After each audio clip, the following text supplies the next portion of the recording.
Hello बच्चों, चांदी दीदी ऑफिशियल चैनल पर आप सभी का स्वागत है। आज के इस वीडियो में हम लोग सीखने वाले हैं लाभ और हानि का पार्ट 3। तो चलिए आज हम सीखते हैं कुछ अलग सा क्वेश्चन लाभ और हानि का।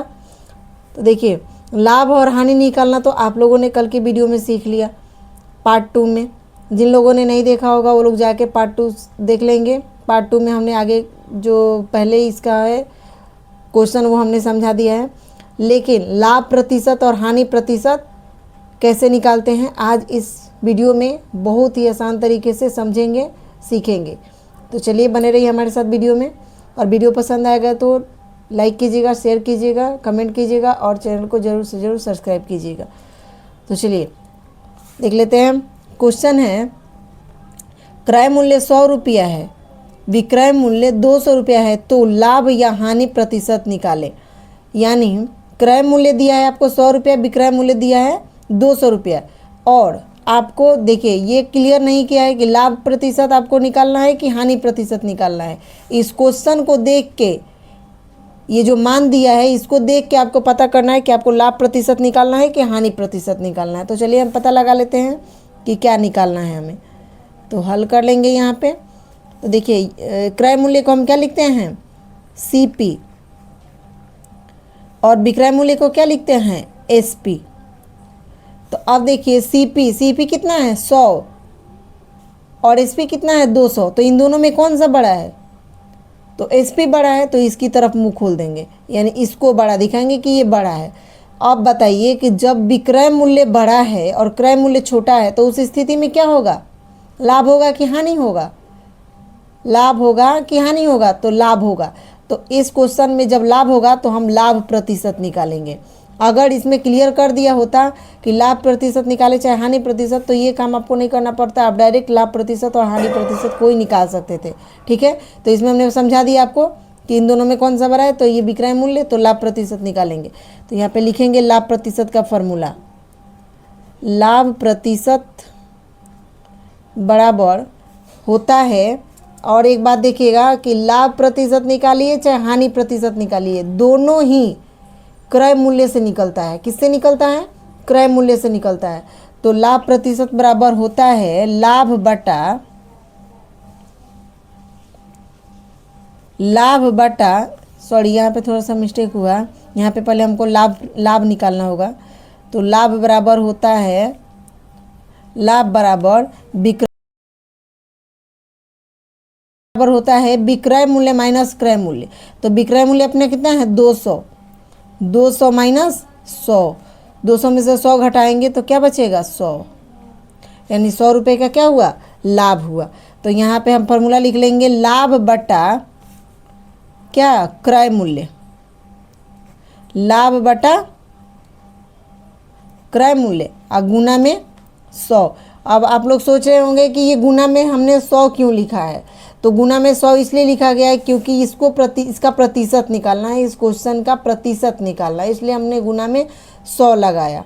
ठीक है, अब इसका हल कर लेते हैं। लाभ हमारा कितना निकल के आया है 100 रुपया, बटा क्रय मूल्य कितना दिया है 100 रुपया, और गुना में क्या है 100 रुपया। अब आप ये मत सोचिएगा कि ये 100 हमने 100 क्यों लिखा है, मैंने क्वेश्चन को ही बस सजाया। अब सब 100 दिया है तो 100 तो लिखना ही पड़ेगा।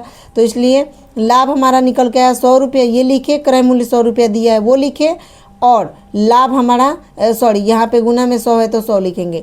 आप क्वेश्चन के हिसाब से इसको सजाएंगे। अब ये क्वेश्चन में ऐसे ही है तो ऐसे ही हमने लिख दिया। अब इसको काट लेंगे, ये 100 से 100 कट जाएगा, तो लाभ प्रतिशत हमारा क्या आ जाएगा 100%। लाभ कितना प्रतिशत हुआ, तो 100%। कितना प्रतिशत, 100% हमारा लाभ हुआ। तो यहाँ पे लिख देंगे लाभ प्रतिशत बराबर 100%। ठीक है, चलिए अब यहीं पे एक और क्वेश्चन थोड़ा सा आप समझ लीजिए कि जहाँ भी थोड़ा सा इसको समझने वाली बात है, आपको लाभ प्रतिशत निकालना हो या हानि प्रतिशत निकालना हो, आप उसमें बट्टे में क्रय मूल्य निकालेंगे, लगाएंगे। ठीक है, अब डिपेंड करता है कि क्वेश्चन में आपका लाभ निकालना है, लाभ प्रतिशत निकालना है कि हानि प्रतिशत निकालना है, उसी को बस क्लियर करना है। चलिए दूसरा क्वेश्चन देख लेते हैं। दूसरा क्वेश्चन है अपना कि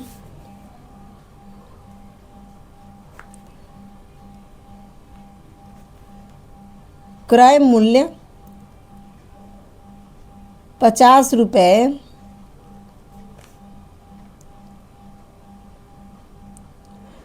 और क्रय मूल्य 50 रुपये और लाभ दिया है यहाँ पे, लाभ दिया है 20 रुपये। लाभ 20 रुपये, क्रय मूल्य 50 रुपये और लाभ 20 रुपये है, तो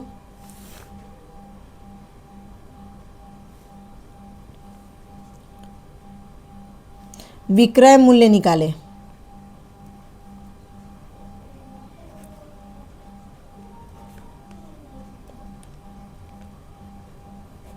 अब ये देखिए, अब ये कल के क्वेश्चन का एक थोड़ा सा छोटा सा एग्जाम्पल है।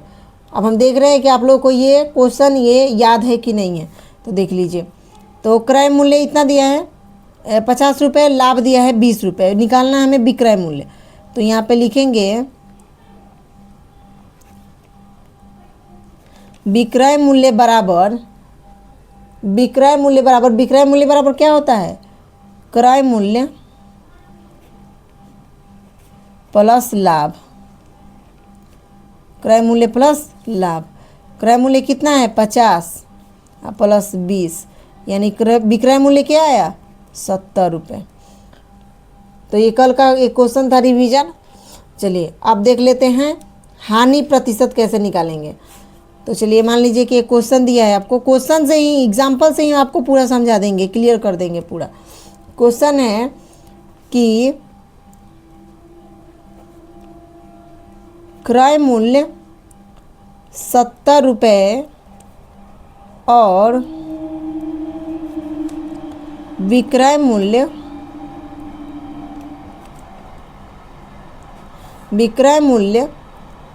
30 रुपये है, तो लाभ या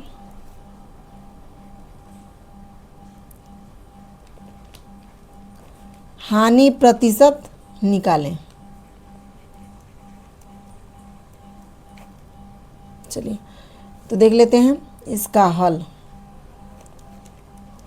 सबसे पहले देख लेंगे कि क्रय मूल्य यानी सीपी, सबसे पहले पता करेंगे कि इसमें लाभ हुआ है कि हानि हुआ है। तो सबसे पहले लिखेंगे यहाँ पे सीपी और यहाँ पे एसपी।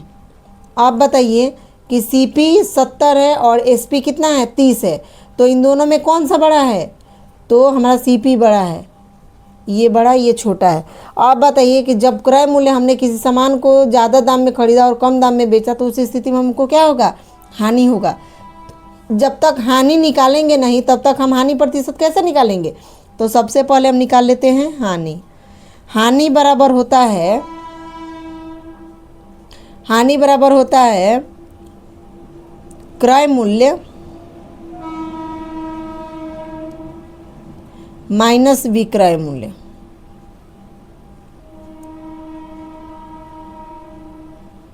माइनस विक्रय मूल्य। तो क्रय मूल्य कितना है,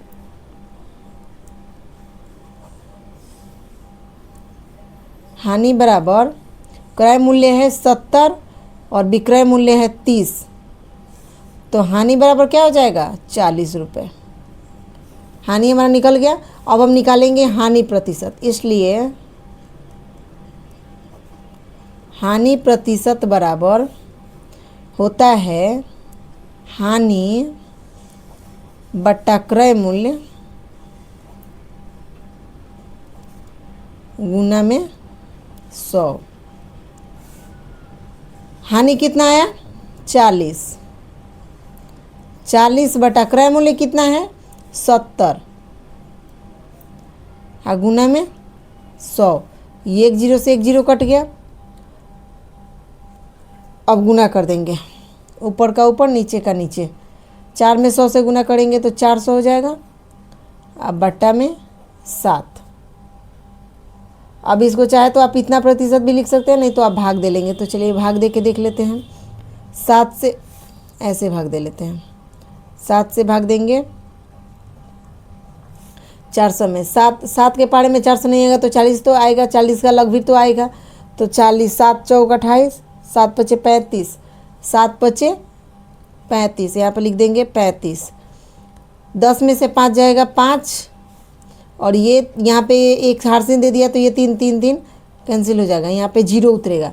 फिर 7 के पहाड़े में 50 नहीं आएगा, लेकिन 50 के मतलब पास में 49 आएगा। कितनी बार में? 7 सत्ते 49। घटाएंगे, 10 में से 9 जाएगा 0, 10 में से 9 जाएगा 1, और ये 4 4 कट जाएगा। उसके बाद हम यहाँ पे दशमलव लगा लेंगे और इसको काट लेंगे। 7 के पहाड़े में एक बार में जाएगा ये, तो यहाँ पे 7 होगा। 10 में से 7 जाएगा, 3 बचेगा। ठीक है, अब यहाँ पे 1 0 इसको देंगे, चाहे रहने दीजिए, एक ही अंक तक काट लेते हैं। तो ये काटने के बाद आया हमारा 57.1% आंसर। यही हो गया अपना आंसर। तो समझ में आया कि नहीं आया? आप लोग कमेंट बॉक्स में कमेंट कीजिएगा। अब देखिए, लाभ और हानि, लाभ प्रतिशत और हानि प्रतिशत, जितने भी इसके क्वेश्चन थे, जितने भी एग्जाम्पल थे, ये तो सारे आप लोगों ने समझ लिए। अब देखिए, अब आप लोग अगर चाहते हैं कि हम ये जो जितने भी फॉर्मूला बताएं, जितने भी टॉपिक बताएं, सबको एग्जाम्पल के थ्रू इसको और भी अच्छे से समझा दें, तो आप लोग बोलेंगे तो हम इसका पार्ट 4 लाएंगे और इसको अच्छे से समझाएंगे एग्जाम्पल के लिए, एग्जाम्पल के तौर पे। तो आप लोग कमेंट बॉक्स में कमेंट जरूर कीजिएगा। हाँ, और वीडियो को फुल वॉच ज़रूर कीजिएगा, चैनल को सब्सक्राइब भी कर लीजिएगा। तो चलिए वीडियो को यहीं पे एंड करते हैं। वीडियो फुल वॉच करने के लिए धन्यवाद।